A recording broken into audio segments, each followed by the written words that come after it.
আপনারা কি জানেন প্রাচীনকালে এমন এক বালক ছিল যে মৃত্যুর দেবতাকে প্রশ্ন করে জেনে নিয়েছিল জীবন মৃত্যুর আসল রহস্য।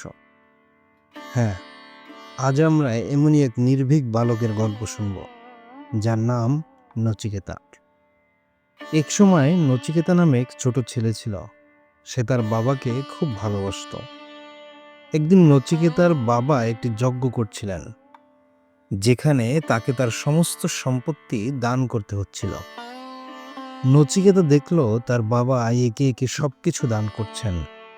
তখন সে কৌতূহলবশত জিজ্ঞেস করল, বাবা, আমাকে কাকে দান করবে? প্রথমে তার বাবা এই নিষ্পাপ প্রশ্নটি উপেক্ষা করলেন, কিন্তু যখন নচিকেতা ৩ বার এই একই প্রশ্ন পুনরাবৃত্তি করল, তখন তার বাবা রেগে চিৎকার করে বললেন, আমি তোমাকে মৃত্যু দেবতা যমের কাছে দান করব। বাধ্য নচিকেতা বাবার আজ্ঞা মতে যমের রাজ্যে চলে গেলেন। কিন্তু সেই সময়ে যমরাজ সেখানে ছিলেন না। নচিকেতা তার অপেক্ষার জন্য ৩ দিন ধরে খাওয়া ঘুম ছাড়া অপেক্ষা করল। যখন যমরাজ ফিরে এলেন, তখন তিনি দেখলেন একটি ছোট ছেলে তার দরজায় অপেক্ষা করছে। নচিকেতা যমরাজকে প্রণাম করল এবং তার আসার উদ্দেশ্য জানালো। নচিকেতার দৃঢ়তায় যমরাজ সন্তুষ্ট হলেন। যমরাজ নচিকেতাকে ৩টি বর দিতে রাজি হলেন। নচিকেতা বলল, প্রথমত, আমার বাবা যেন সবসময় আমার উপরে সন্তুষ্ট থাকেন। দ্বিতীয়ত, আমি যেন স্বর্গে যেতে পারি।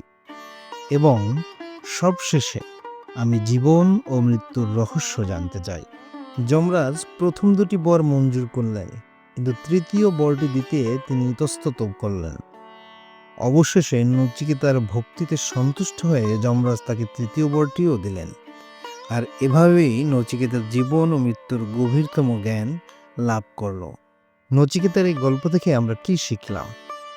সাহস, ভক্তি আর জ্ঞানের প্রতি অদম্য তৃষ্ণা, যা একজন ছোট বালককেও ব্রহ্মজ্ঞানে জ্ঞানান্বিত করতে পারে। যদি আপনাদের কাছে এই গল্পটি ভালো লেগে থাকে, তবে অবশ্যই বন্ধুদের সাথে শেয়ার করুন এবং এরকম আরও গল্প শোনার জন্য চ্যানেলটি সাবস্ক্রাইব করে পাশেই থাকুন।